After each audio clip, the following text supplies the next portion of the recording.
Moraï Verabotaï, nous reprenons notre cours habituellement et hebdomadaire. Mishpaha Yekara, chers amis, chères auditrices et chers auditeurs. La semaine passée, nous avons évoqué la biographie d'un personnage célèbre qui est considéré comme Hacham Mikol Hachamim, en l'occurrence Shlomo HaMelech. Et nous allons aujourd'hui consacrer notre intervention à ses ouvrages. Il en a écrit 3. Mais je voulais au préalable rappeler que Shlomo HaMelech a, pour ainsi dire, une existence apparemment tout à fait correcte, marquée par la gloire, par la sagesse et par la richesse. Cependant, on oublie, selon le Midrash, que Shlomo HaMelech aurait à un certain moment perdu le contrôle de sa royauté. Le Midrash nous dit qu'il aurait disparu de son trône et qui a été pris par il a été remplacé par, selon certains, par le chef des démons, Ashmodai, Ouais, qui aurait pris son apparence. qui aurait pris son apparence et tout, jusqu'à ce qu'à un moment, on a découvert qu'il s'agit d'un démon et non pas de Shlomo HaMelech, grâce au fait qu'il avait un pied qui ressemblait au pied des démons et pas un pied humain. Ceci n'est qu'un midrash qui vient confirmer le fait que on raconte que Shlomo HaMelech donc a quitté son palais, est tombé dans la misère totale, à tel point qu'il a dû frapper à toutes les portes pour demander de quoi manger. Lui qui faisait dans le Misbéach 1000 sacrifices, nachon. Et quand on bénit quelqu'un, on le dit Ratson chez Shulchancha ki Shulchan Shlomo HaMelech b'sha'ato, que tu es une table aussi riche que celle de Shlomo à son époque. Et les gens ne croyaient pas lorsqu'il disait je suis Shlomo, je suis Shlomo. On lui donnait des coups sur la tête, va-t'en d'ici, qu'est-ce que tu racontes, toi t'es Shlomo, qu'est-ce que c'est ça? Selon certains, il aurait eu trois noms, en l'occurrence Yedidia, l'ami de Dieu, hein, Kohelet, qu'on va essayer d'étudier tout à l'heure, l'Ecclésiaste en français, et Shlomo. Et ce qui me gêne énormément, qui doit vous gêner, c'est la fin de son existence, où là-bas au chapitre 11 du livre de Mélachim, en dépit de tout ce qu'il a fait et qu'il a consacré sa vie à l'édification du Beth Amikdash, il a mis 7 ans à le faire, et après il a fait son palais où il a mis 11 ans, et on le félicite, on dit waouh, il a été zariz, hein, pour faire le Beth Amikdash et tout. Mais la dernière phrase me fait beaucoup de peine dans mon cœur, ce qu'on dit que Vaya'as Shelomo hara be'ayne Adonai. Le roi Salomon a fait le mal aux yeux de Dieu. En l'occurrence, ce mal provient des nombreuses femmes qu'il aurait épousées. Je dis ça au conditionnel. Je ne sais pas, il en aurait eu un millier de femmes. Je ne pense pas que c'est au sens propre qu'il faut prendre cette question-là. Mais disons que son attention était là. Il aurait épousé, pas il aurait, c'est écrit, il a épousé des femmes qui provenaient de nations différentes, mais ceci dans une vision politique pour justement étendre son pouvoir sur les contrées avoisinantes comme Ammon, Moab, Mitzraïm. La première des femmes qu'il a épousées, ce serait qui? La fille de Pharaon lui-même. La fille de Pharaon, à tel point qu'on raconte que le jour où il a terminé le Beth Amikdash et qu'il devait assurer son inauguration, le peuple tout entier s'était réuni, le matin levé très tôt, peut-être au Netzahama, et la veille, il est donc la fille du pharaon, et elle lui a fait des musiques, des chansons, des centaines de milliers de liturgies, très belles pour elle, Naron, à tel point que son cœur et son esprit avaient été perturbés, qu'il s'est levé très très tard, comme tu dirais à 10h, 11h du matin, alors que tout le monde l'attendait pour ouvrir le Beth Amikdash, Naron. Et c'était honteux, c'était mamache honteux. Ça, c'est le Midrash qui le raconte, à tel point qu'il n'a même pas pu ouvrir les portes du Beth Amikdash qui étaient fermées. Il a fait 24 chansons, hein, 24 liturgies, poésies. Il ne s'ouvrait pas. On a dit 24 par rapport aux 24 classes des Mishmarot, des Kohanim ou des Lévi'im ou des Mahamadot du peuple juif. Jusqu'à ce qu'il s'est mis à chanter Zochra al-Hal de David, Abdecha, souviens-toi de mon père David. En vérité, ce temple porte automatiquement et légitimement le nom de David, qui a voulu consacrer toute son existence à ça, mais qui n'a pas pu le faire. À présent, nous devons évoquer peut-être ses ouvrages. Shlomo a écrit 3 livres, incroyables mais vrais. Ces 3 livres ne se ressemblent pas, ils sont tous différents les uns l'un de l'autre. En l'occurrence, 1, Shir HaShirim, 2, Mishlei, 3, Kohelet. On voit que le style et le contenu de ces 3 ouvrages est tout à fait différent et émane d'un esprit vraiment, on ne comprend pas si ça vient du même homme, véritablement. Si l'on prend d'abord le premier livre, Shir HaShirim, la vérité, je vais vous dire, moi, bon, contrairement à certains Tanaïm qui disent « Waouh, comme il a écrit des belles choses », moi, je vous avoue que j'ai été gêné. La morotte, en dépit du fait que nous lisons Shir HaShirim tous les vendredis soirs, nous, les Sfaradim. Les Ashkénazes, ils lisent peut-être pendant la fête de Pessah. Ça correspond à la sortie d'Égypte, pour ainsi dire. Mais le style qui est utilisé dans le cantique des cantiques, le meilleur, le plus beau des cantiques, Rabbi Akiva, il a dit. Rabbi Akiva, il a dit, si tous les cantiques sont Kodesh, sont sacrés, Kodesh, Kodashim. Shir HaShirim est super saint, super saint. Moi, quand je lis ça, et j'ose pas vous traduire, mes chers auditeurs, j'ose pas vous traduire. Si vous lisez en français, par exemple, pour ceux qui ne comprennent pas tout l'hébreu, moi, je trouve ça très, très gênant de voir la manière, le style qu'il emploie pour décrire l'amour qu'il y avait entre Akadosh Baruch Hu et le Ham Israël, la Knesset Israël, et qu'il utilise pour cela l'amour qu'il y a entre 2 conjoints, c'est-à-dire cette humeur, cette union qu'il y a entre un homme et une femme, mais surtout en utilisant des mots que j'ose pas. Nous, on nous dit il faut être sanoua, aussi bien la femme que l'homme, kol kebuda bat mener penima. Et là-bas, pour décrire cet amour, il utilise un certain nombre d'images. Et pas d'images, c'est des réalités de la nature, mamache la nature. Comment elle est belle, comment lui il est, etc. Il utilise les plantes, les fruits, les odeurs, les parfums, etc. Avec des moments où le couple s'entend merveilleusement, et l'amour est clair et précis, et à des moments où ils se recherchent, ils ne se retrouvent pas, lui il a disparu, elle a disparu, etc., etc. Avec des mots qui décrivent aussi le corps humain, le corps de la femme essentiellement. Moi, franchement, je vous dis la vérité, j'ai été époustouflé par 2 commentateurs, à savoir Rashi comme Rabbi Abraham Ibn Ezra. Si vous voyez la manière dont ils abordent ce texte de Shir HaShirim, c'est incroyable. Ils l'ont trouvé fabuleux, merveilleux, merveilleux, merveilleux. C'est beau, c'est beau. Bon, effectivement, bon, on voit qu'il utilise donc des images de la nature, la beauté, les couleurs, les parfums, les fruits. Hein, très sensoriel, c'est vraiment à mon avis, je sais pas, mais qu'est-ce que vous voulez, comme je suis religieux moi aussi, je suis obligé d'adopter et de lire. Heureusement que je lis ça sans m'étendre, sans approfondir. De trouver la beauté et l'amour spirituel, parce que on devait l'instituer dans le canon biblique, dans la Bible, ce livre. D'ailleurs, il y a eu des remous à ce sujet. Tout le monde n'était pas d'accord. Et c'est valable pour Mishlei et surtout pour Kohelet, on va en parler tout à l'heure. D'accord? Alors, par exemple, je t'ai réveillé alors que tu es sous un pommier. Il utilise les noms des fruits, beaucoup, beaucoup. Pourquoi sous un pommier, tahatatapua? Commentaire midrashique, parce que le pommier de tous les âmes, c'est celui qui donne d'abord des fruits et après qui fait pousser les feuilles, ses feuilles. De là, j'apprends, disent nos maîtres, que c'est ça, la beauté d'Israël. Elle a donné des fruits avant de donner des feuilles, c'est-à-dire ils ont dit naasé et après nishma, c'est-à-dire l'action, hein, l'approbation à la demande divine de faire les mitzvot avant même de les comprendre ou même de les assurer.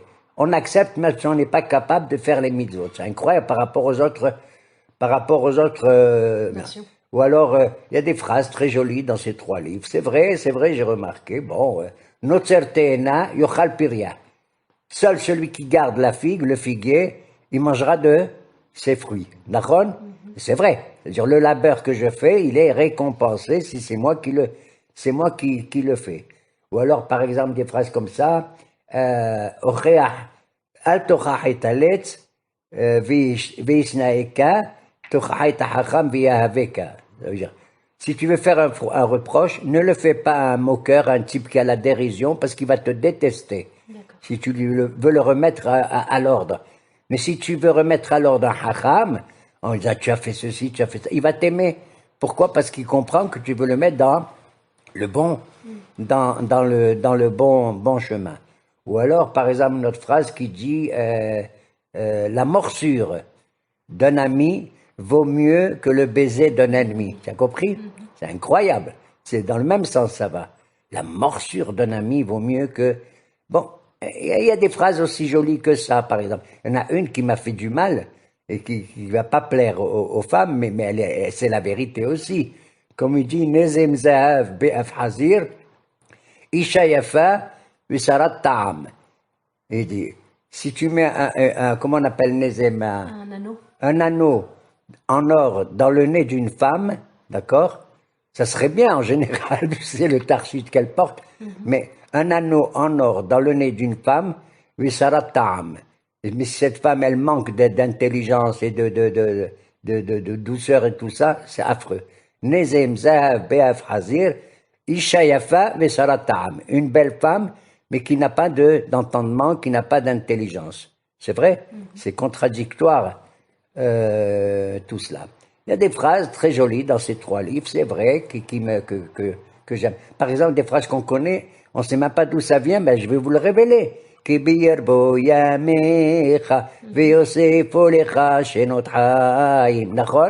On dit ça souvent quand on fait monter quelqu'un à la Torah, un homme prestigieux. Qu'est-ce que ça veut dire? Kibi yerbu yamecha. Si en moi, dit l'Éternel, tu remplis tes jours, yerbu yamecha, hein, un nombre important, alors yosifu lecha shenot haim.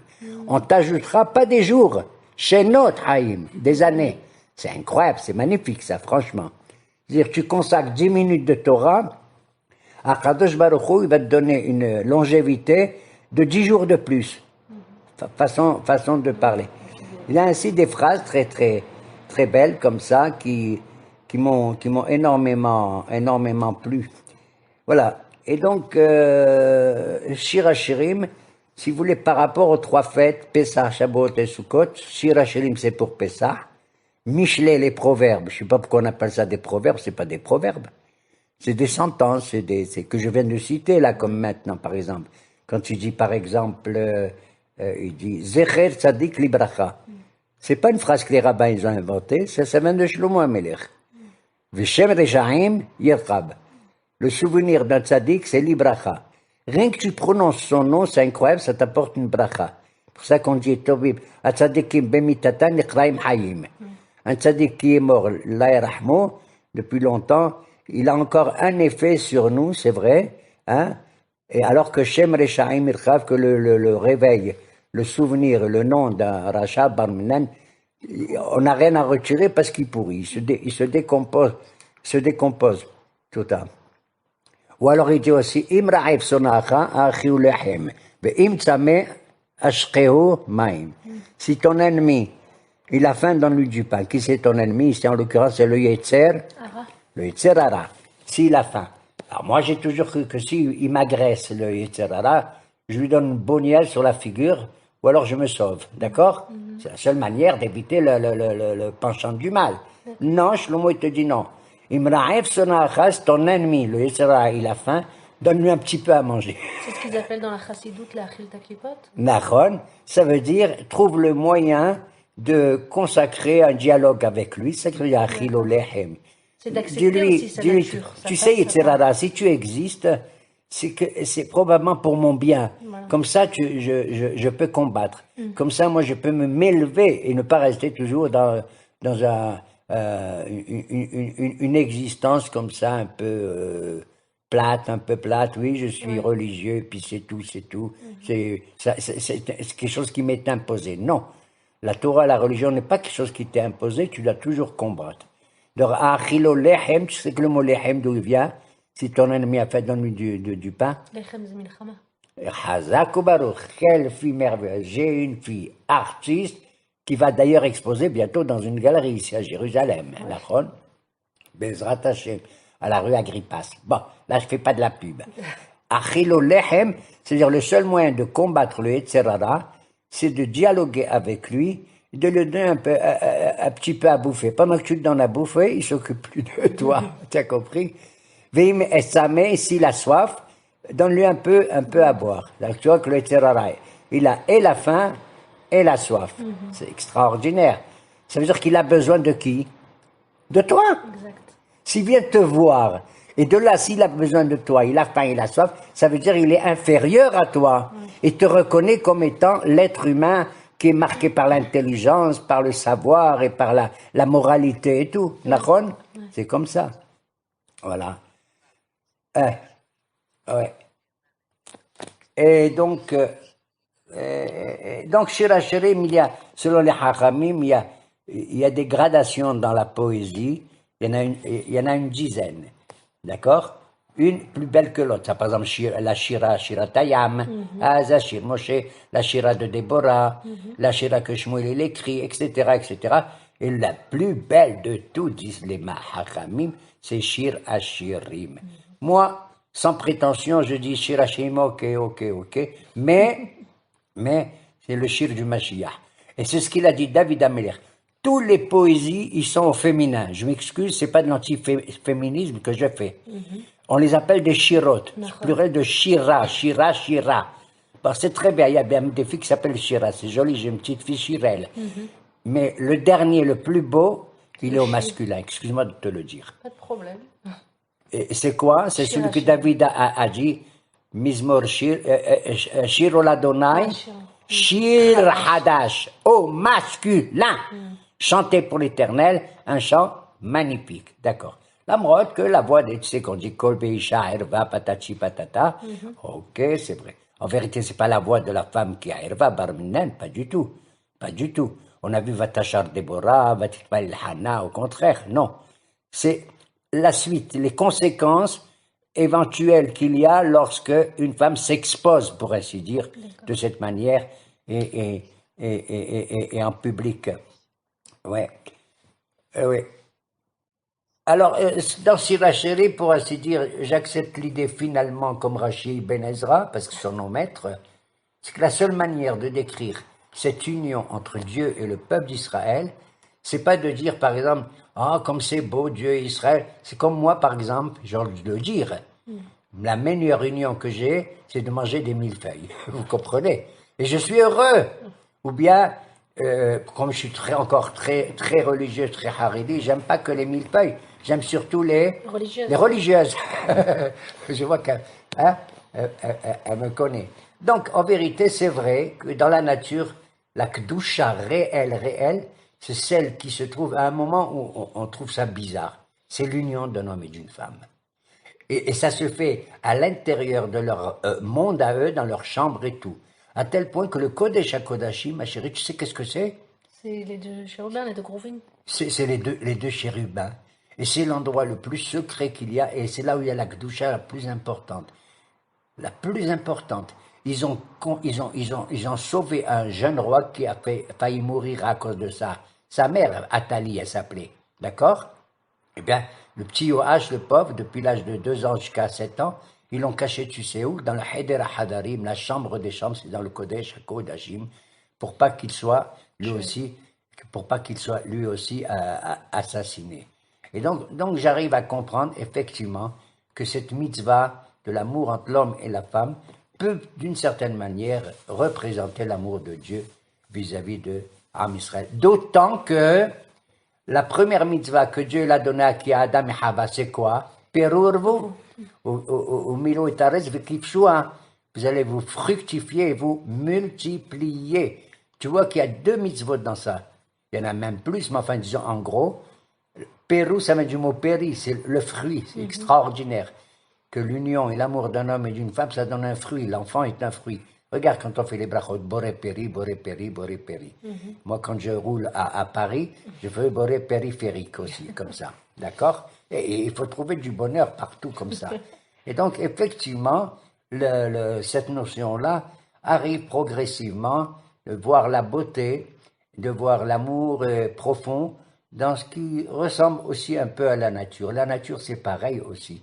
C'est l'union de la plante avec la terre, c'est l'union des animaux avec les plantes, c'est l'union de l'homme avec les animaux, etc., etc. Il y Cette a idée une d'union, unité dans la gradation de la nature. oui, cette idée d'union et de parallèle entre l'homme et la femme, le couple et la Knesset Israël et Hachem, c'est premièrement, enfin, ça a été évoqué par qui? Parce qu'on sait que dans la Kabbalah, il y a plein d'images. Dans le Plein sens où- d'images là-dessus. Par qui ça a été avant Shlomo? Oui. Ou c'est Shlomo qui a, enfin, Il a mis l'accent, il il a a mis mis l'accent. trop. À mon avis, moi, je dis la vérité. Je dis, Toi, ce qui te dérange, c'est le style. j'aurais jamais, les rabbins, aujourd'hui, même avant, ils auraient jamais écrit un texte pareil. C'est pas possible. Preuve qu'ils avaient plus d'ouverture d'esprit qu'aujourd'hui. Et ils avaient peut-être plus d'esprit, mais il y avait qui était opposé à ça. Excuse-moi, on se demande s'il est métamétadem ou non. Si un livre sacré comme ça, entre guillemets, pouvait entrer dans le canon biblique et être considéré comme une écriture sainte, la Bible, la Sainte Bible. On se posait la question. Et ça va être pareil pour Michelet et pour Kohelet. Par exemple, pour Michelet, on a remarqué qu'il y a des contradictions. Il y a des trucs très jolis dans Michelet, des sentences, etc., etc. Par exemple, ce qui se passe dans la nature, on devient dingue. En général, l'homme, il est éveillé quand il voit quelque chose. Il voit la cause de tel phénomène, de tel événement. On étudie la cause. Le feu, il brûle, l'eau, elle est tempérée, etc., etc. Ok? Mais il dit là-bas, Shlomo, dans Michelet, le livre des sentences, moi j'appelle sentences plus que des proverbes, il dit, on est au courant de tout ce qui se passe et tout, c'est merveilleux, c'est la moralité, c'est le bonheur. Mon fils, Shema Beni Torah Tabicha, Moussar Abicha, Valtitos Torah Timicha. Là, j'ai envie de rigoler. Le père, c'est le moussar et la mère, c'est Torah. De là, j'apprends que le père, il doit donner du moussar à son fils. Le mot moussar, c'est d'où il y a main, même du mot une presse. Tu comprends? Le père doit avoir un dialogue avec son fils, un style beaucoup plus fort que la mère, parce qu'il est le père. Mais la mère, il dit Torah Timicha. Quand la mère, elle parle avec plus d'amour à l'enfant et tout et tout. Et ça ressemble à la Torah. Ça, j'ai trouvé vachement beau. Alors, donc, on peut, dans ce monde-là, voir l'origine des choses, et toutes les choses, c'est joli, c'est joli. Et il dit, il y a 4 choses que j'ai pas compris. Ça veut dire qu'il y a des choses qui nous échappent. C'est quoi? Il dit, Derech Nahash Alitzur, le chemin qu'un serpent, il utilise sur un rocher. Quand un serpent, il marche sur un rocher, est-ce que tu vois les traces? Rien du tout, tu ne sais pas. Sur un rocher, c'est un serpent ou non, il est passé par là. Il dit, Derech Onia Beleviam, le chemin qu'un bateau, un navire, il emprunte dans la mer. Parce que dès qu'il traverse, il y a une fente. Mais après, ses finesses se referment. Qu'est-ce qu'il dit encore? Derech Nesher Ba'avir Bashamaim. Le chemin qu'un aigle, il emprunte quand il s'envole dans le ciel. Est-ce qu'il y a une trace? Il n'y a pas de trace. Non. Rien. Le avir, trac, qui se referme aussi comme ça. Et il dit aussi, et ça rejoint ce que je disais sur des Shirachirim, Derech Gever Be'alma. Le chemin qu'un homme emprunte lorsqu'il s'accouple avec une jeune femme. D'accord? Alma, ça veut dire une jeune femme, comme ça. Et regarde comment la vie d'Erer Gever Be'alma, il le compare. Ça veut dire, il y a des choses, on n'a pas besoin de chercher l'origine. On ne peut pas les comprendre parce qu'ils émanent à la fois de l'esprit, mais aussi du cœur. Vous comprenez? Il y a des événements qu'on ne peut pas trouver les raisons qui surviennent. Et dans chaque génération, on a des choses, dit, mais pourquoi? À chaque fois, on pose la question, lama, pourquoi? Ouais. Alors, ouais. Alors, il y a des phrases comme ça qui sont belles et tout, et on a... Pourquoi il a écrit 3 livres? Dis-moi, toi. Un seul, ça suffit, non? Moi, j'ai écrit aussi 3 livres, j'ose pas le dire par prétention. 3 ou 4? Non, 3. 3. Mais j'ai pas pu écrire le 4e. Bon. D'autant que ces 3 livres, ils se ressemblent pas du tout. Shirachirim, Michelet et Kohelet. Et nos maîtres nous disent, dans l'ordre, il les a écrits lorsqu'il atteint 3 âges différents. Quand il était jeune, on ne sait rien jusqu'à l'âge de 20 ans. Tu sais à quel âge il a commencé à être roi, le Shlomo? On avait vu ça la semaine dernière. À 12 ans. 12 ans. Et il a duré pendant 40 ans, il est mort le Miskin à 52 ans, d'accord?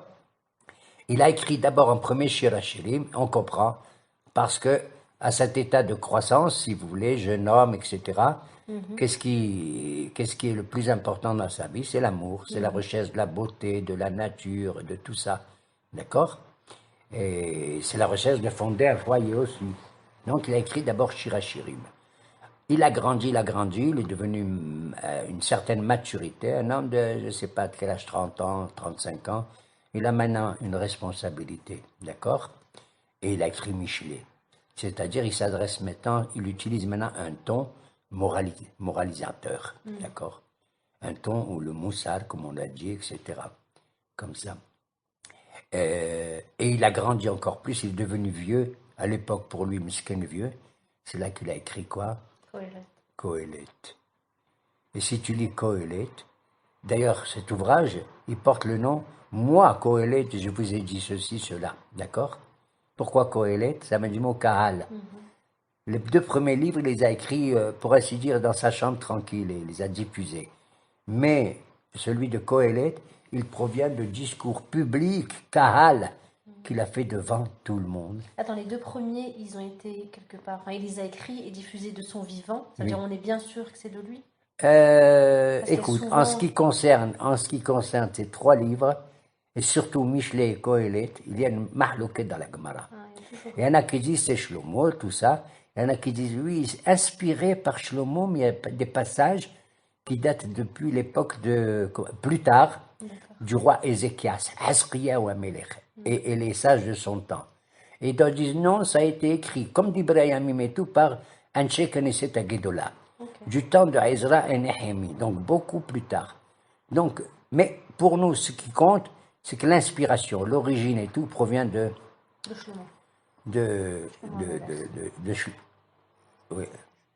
Et pour Shir HaShirim, on est bien sûr que c'est lui, puisque c'est signé. Comment? Pour Shir HaShirim, on est bien sûr, puisque c'est Shir HaShirim à Charlie Shlomo. Et 18. Et d'ailleurs, tous les mots, à chaque fois qu'il y a écrit Lishlomo dans Shir HaShirim, Hachamim disent que c'est une allusion à Shea Shalom Shelo, c'est le bon Dieu. Comme si le bon Dieu, il parlait. Et le dernier mot de Shlomo, c'est qui? C'est Shlomo Amelech lui-même. Ça désigne le personnage. Donc il s'est effacé, pour ainsi dire, derrière la pensée divine. Par exemple, Ine mitato shel Shlomo, shishim giborim sabibela mi gibore Israël. Voici le lit, j'entends encore le chlet umded. Je n'ose pas parler comme ça. Ine mitato shel Shlomo. On te décrit le lit de Shlomo, shishim giborim sabibela. Autour de son lit, il y avait 60 guerriers qui le protégeaient. Des gardiens, Shishim Giborim, mais Giboré Israël, parmi les plus forts. D'accord? Et là-bas, nous Hakam dit, pourquoi il y avait Shishim? Qu'est-ce que c'est ça?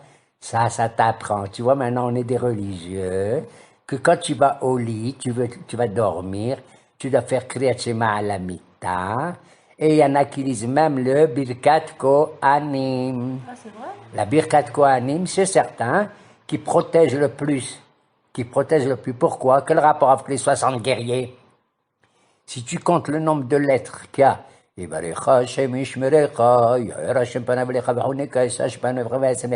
combien de lettres? 60. C'est joli les rabbins, hein? Ils sont extraordinaires, mamash et là-bas dans Mishlé aussi, il te dit Tov Shachen Karov, mais Achrahu. Qu'est-ce que ça veut dire? Il vaut mieux avoir un voisin qui est adorable, qui t'aide et tu aides, hein, qu'un frère lointain.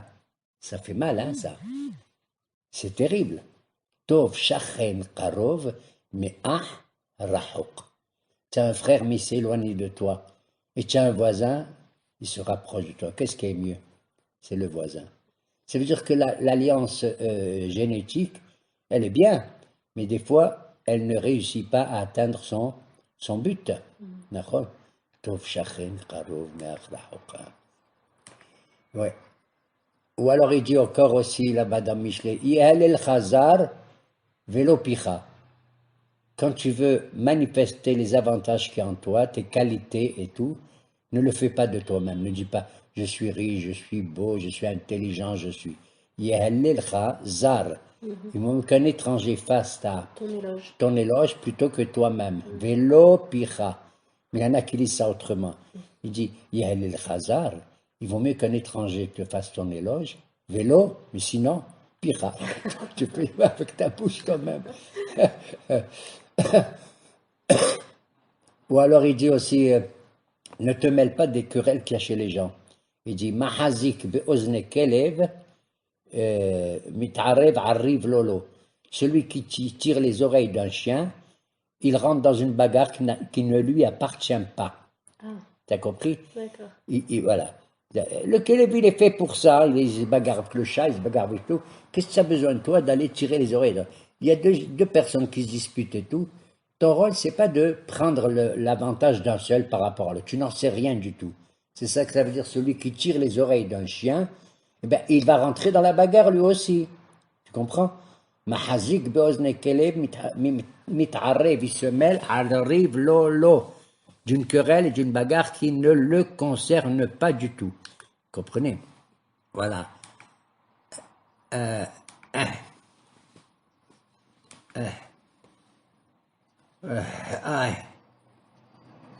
Voilà. Et donc on voit effectivement, pour conclure, pour ainsi dire, Kohelet. Shlomo, la Torah de son temps, elle ressemble à un panier qui n'a pas de poignée, tu vois. Pas de hanche. Donc pour attraper un panier, il faut des anses, une anse ou deux anses. Mais Shlomo, par sa sagesse, il était capable, sa sagesse à lui, elle ressemble à un panier auquel il a mis des anses. Ça, j'ai trouvé ça aussi très... J'aimais aussi... Pourquoi? Parce qu'il y a des halachot, très souvent on se pose la question, on ne les comprend pas. On n'arrive pas à les saisir, à les attraper. Elles ne correspondent pas du tout à notre esprit, à notre cœur, à notre nature, à notre génération, à tout ça.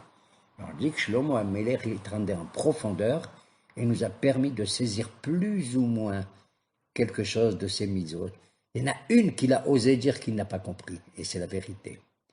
Il a dit, moi qui ai étudié les profondeurs des choses et tout, Amarti ihkama, vehi rehuqa mimeni. J'ai cru que j'allais devenir le plus sage de tous et que je vais la comprendre, mais elle s'éloigne. Au fur et à mesure que je veux la comprendre, elle s'éloigne de sa compréhension. Qui c'est? La paradouma. L'histoire de la vache rousse. Et oui, parce qu'elle rend pur ce qui est impur et elle rend impur ce qui est pur. On est dans un monde incroyable. En vérité, on est dans un monde où il y a une contradiction entre le pur et l'impur, mais d'après Shlomo HaMelech, plus on s'élève dans la sagesse, on va comprendre, surtout dans le Olam HaEmet, dans un monde supérieur qu'on va gagner, Be'ezrat Hashem, Ahare 120 Shana, que ces contradictions étaient utiles vraiment ici-bas pour combattre, mais après elles vont faire la paix dans le monde supérieur. Et on va comprendre. Par exemple, tu prends le mot Shamaim. Qu'est-ce que c'est Shamaim? C'est Esh ou Maïm. Eh bien, l'eau et le feu, ils s'entendent parfaitement là-haut, alors qu'ici-bas, ils ne s'entendent pas du tout. L'eau, elle éteint le feu, et le feu, il évapore l'eau. Il y a des contradictions. Mais en vérité, c'est pour le bien, l'un comme l'autre. Tu utilises l'eau et tu utilises le feu. Bien sûr, à part, mais tu vas voir que intégralement, à l'intérieur d'eux-mêmes, ils sont faits pour s'aimer eux. Plus tard, comme on appelle Bereshit bara Elohim, et Shamayim, ve Haaretz. Voilà. Et donc tu vois, comme par exemple dans Shir HaShirim, il utilise le nom des animaux et tout. Surtout, tu sais quel animal il utilise le plus? La Yona. Yonati, sa femme, elle ressemble à une colombe. Ça me rappelle la colombe de qui? De Noah. C'est vrai, quand il a envoyé le corbeau, Samot, ce corbeau, il a dit, oui, tu me chasses parce que tu veux prendre ma femme. Mais bon, il a envoyé la Yona, elle est allée, elle est revenue, elle lui a amené à Zaïd Befia. Elle lui a apporté du bonheur, elle lui a annoncé, ça y est, la terre, c'est fini le déluge. Et Shlomo HaMelech utilise dans Shir HaShirim très souvent cet animal, Yonati, Yontamati, Ahoti, Rayati, etc. Pourquoi? Les Chachamim qui ont analysé le monde animal, c'est inouï. Ils disent que la Yona, contrairement aux autres couples d'animaux, si la Yona, Barminen, elle perd son mari, ou le mari perd sa petite colombe, il ne se remarie pas. Mm. Elle reste veuve, elle ne se remarie pas. C'est pas naturel, mais enfin, mais c'est beau par rapport au système du monde animal. Et cet amour, il est profond même après le départ de l'un de l'un des conjoints. D'ailleurs, il y a un prophète qui porte ce nom aussi. Yoda. Ouais, Yoda, on a dit. ouais. C'est le prophète Yona. Il y a une raison pourquoi il porte ce nom aussi. Parce qu'il a eu l'inspiration pendant la fête de Simchat Beta Shoeva et tout. Et si Dieu l'a envoyé, il l'a envoyé, tu sais où? Dans une ville qui porte les mêmes lettres que lui. Nineveh, il y a le Nun, le Yud et le Vav, Yona. Et il l'a envoyé sur un bateau. Comment on appelle un bateau? Onia. Et dans Onia, il y a aussi le Nun, le Yud, le Vav et le He. Et le He, Nahon. Alors, voir que, c'est-à-dire que l'existence, elle est que je suis sur Terre, je crois que je vais m'échapper dans l'océan, mais l'océan, c'est le passage de ce monde-ci à l'autre passage, au monde de vérité. Et il va arriver dans une ville énorme qui s'appelle Nineveh, contrairement à ce que tu imagines. Toi, tu veux pas y aller, et je t'ai dit, moi, tu veux parler, pas seulement aux Juifs, mais même aux Goïm, et tu vas voir comment ils vont faire tchouva. Et tu vas voir comment eux, ils vont faire tchouva. Tu vas leur dire, dans 40 jours, c'est foutu. La ville, elle est complètement foutue. Pourquoi 40 jours? Tout le monde sait que le chiffre 40 est très important.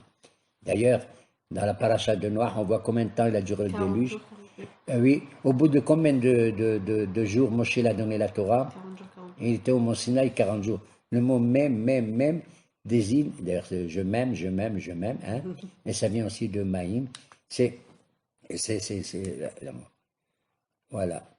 Ou alors il dit Hanor Nahar al Pidako, Gam ki yaskhin lo yasuru mimenu.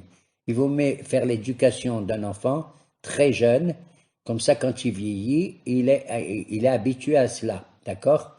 Hanor Nahar al Pidako. Et quand il vient, il atteint un certain âge, il est habitué. Il y en a même qui disent qu'il faut éduquer son fils, tu sais quand? Avant même qu'il naisse. Où? Dans le ventre de la maman. D'ailleurs, on raconte qu'il y a un malach qui enseigne la Torah à qui? À un bébé, alors qu'il est dans le ventre de dans le ventre de sa maman. Ça veut dire éduquer son fils. Ça, je trouve magnifique.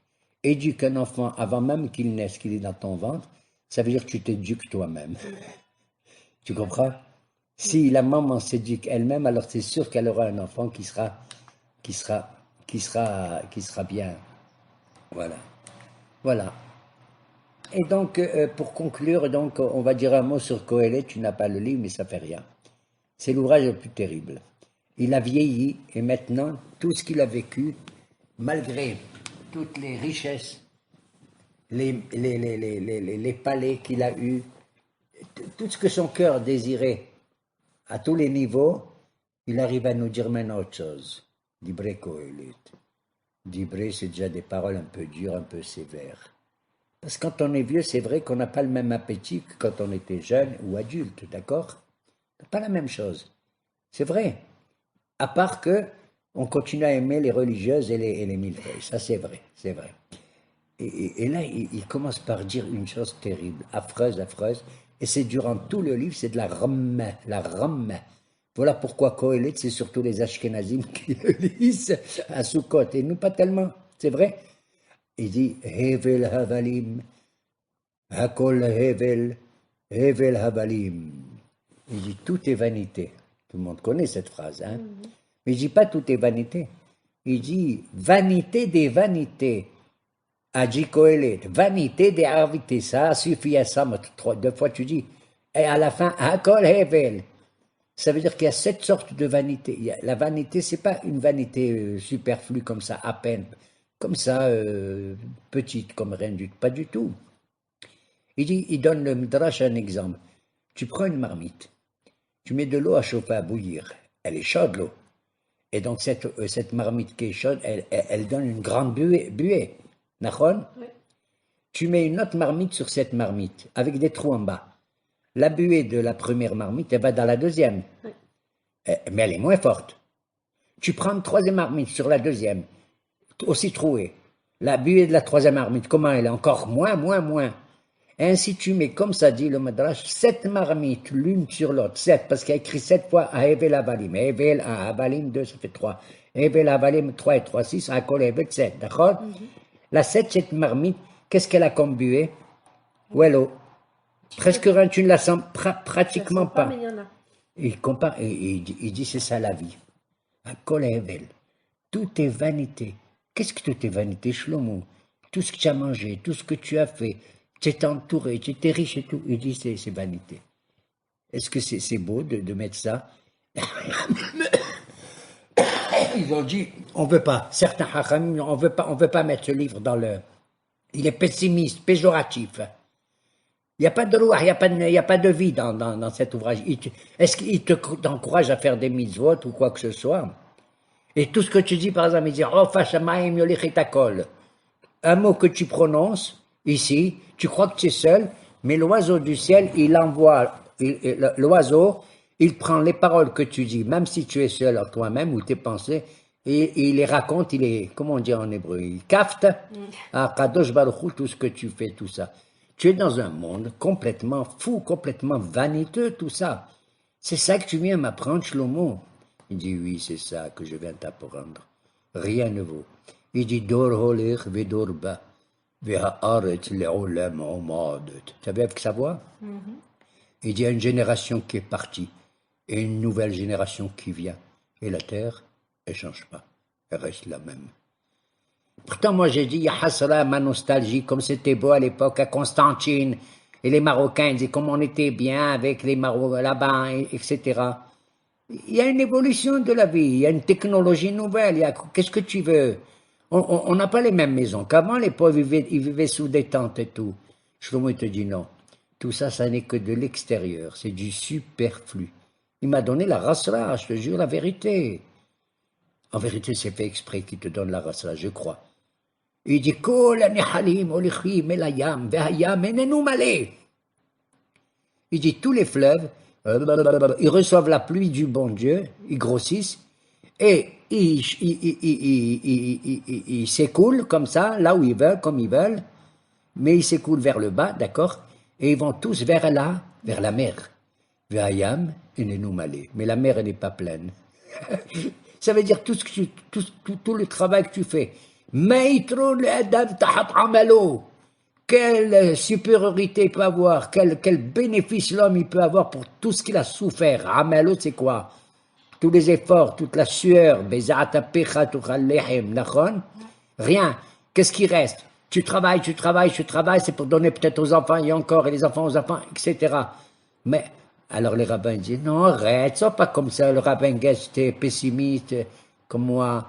Il a dit, non, maître la dame, la shir amalo, il n'y a pas de supériorité. Si tu consacres toute ta vie à crever, à travailler comme un fou, rien que pour gagner de l'argent et rien, il n'y a pas écrit tahat ashir amal bishvi la Torah. Si tu consacres ta vie, ton temps, pour l'élévation de ton esprit, au sein du peuple, pas toi en tant qu'individu, mais au sein du peuple juif, ça c'est merveilleux. Et je vais conclure par ça. Tout le labeur et tout ce qu'on a, il ne doit pas être égocentrique, personnel uniquement. Il faut aussi qu'on ait besoin pour nous, mais à l'intérieur Dieu, Am Israël, vraiment. Et là je conclus en rappelant peut-être la paracha de cette semaine, c'est Abraham. Un mot.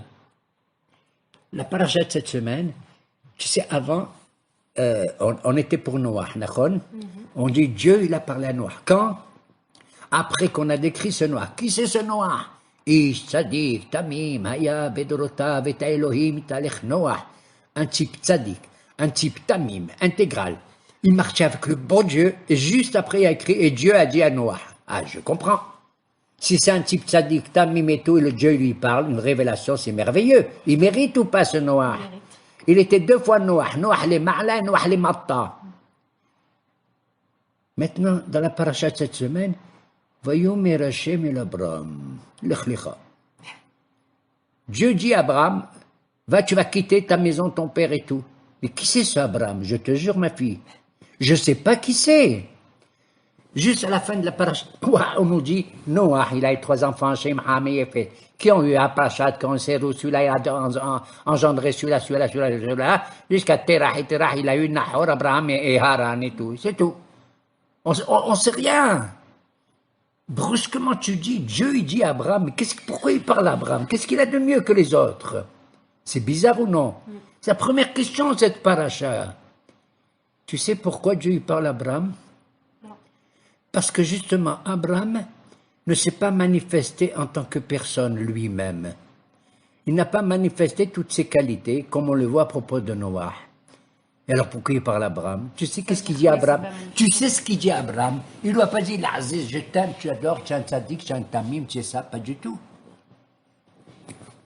Il prend Abraham parce qu'Akadosh Baruch Hu, il a vu qu'Abraham est un homme qui avait en lui la volonté de consacrer tout son temps, toute son énergie, tout son argent, d'annoncer à l'humanité tout entière le monothéisme. Il faisait des discours mamash et tout. Lui-même qui a recherché qui est l'éternel. C'est lui qui a découvert et qui a transmis aux gens. C'est pas le soleil qui est le bon Dieu, c'est pas la lune, c'est pas les étoiles. J'ai cru que c'était moi aussi j'ai cru. Moi aussi j'ai cru à tel point que j'ai cassé même les idoles de mon père Terah et tout.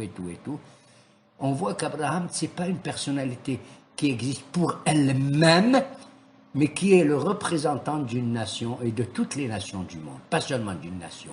Tu as compris? Oui. Voilà pourquoi, incroyable mais vrai, Dieu dit à Abraham, tu sais à qui il parle? Il parle à toute l'humanité à travers un seul homme qui est Abraham. Incroyable mais vrai. J'ai pas besoin de te dire si ce type il met bien les téphilines, ce type il est bien religieux, alors je te parle. Pas du tout. C'est un type qui est ouvert à toutes les nations. Et comment il le bénit? Je conclus. Hein? Je bénirai ceux qui te bénissent. Je grandirai ton nom. Je ferai de toi un grand peuple. Il bénit pas Abraham en tant qu'Abraham tout seul, mais tous ses descendants. Incroyable mais vrai. C'est-à-dire Yitzhak, et après Yitzhak qui est Jacob. Ça veut dire je te donne un nom. Tu t'appelles plus Jacob, mais Israël tout. Et la fin, c'est la beauté de toutes. Kol mishpehot ha'adama. Ils seront bénis par toi toutes les familles, pas les nations, les familles de la terre. C'est-à-dire les nations redeviendront des familles. Incroyable mais vrai. D'habitude, on dit les goyim. Ouais. Et Abraham il dit Kol mishpehot ha'adama. Tu transformeras tous les goyim, toutes les nations qui se font la guerre parce que c'est des nations, elles ont un territoire, elles ont une langue, elles ont des avantages différents les uns des autres, mais elles redeviendront, be'ezrat Hashem, les familles de la terre. Venibrechu becha. Ça veut dire venibrechu. Qu'est-ce que ça veut dire? Ils seront bénis? Oui. Non. Parce que si je dis à Abraham, ils seront bénis, il faut dire en hébreu, vehitbarchu becha. Qu'est-ce que ça veut dire venibrechu? Ça veut dire le mot les havrich. Qu'est-ce que ça veut dire les havrich en hébreu? Oui, c'est rendre. Et tu adores ma fille les plantes, on conclut avec les plantes. Tiens, un arbre. C'est le multiplier. Un carême, une vigne, tu prends une des branches de ce truc, tu l'enfonces dans la terre, il est tout seul, miskin. Ouais. Il va redonner un autre arbre. Ouais.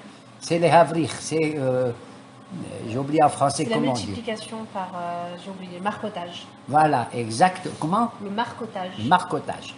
Voilà. C'est-à-dire qu'ils seront d'eux-mêmes, ils vont pousser. Tu les pousseras un tout petit peu, tu les foutras dans la terre pour qu'ils trouvent une énergie quelconque, des minéraux et tout. Et ainsi, ils seront représentants d'eux-mêmes, mais aussi représentants, ils seront la même image que la vigne originelle qui s'appelle Abraham. Kerem Hayal et Didi, Bekerem Bet Shemen, comme a dit le prophète Isaïe. Yeheratzon milfanaou, car Kadosh Baruch Hu, il met dans notre cœur cette grandeur inouïe d'un personnage absolument anonyme qui s'appelle Abraham, à qui Akadosh Baruch Hu s'adresse. Shalom ou bracha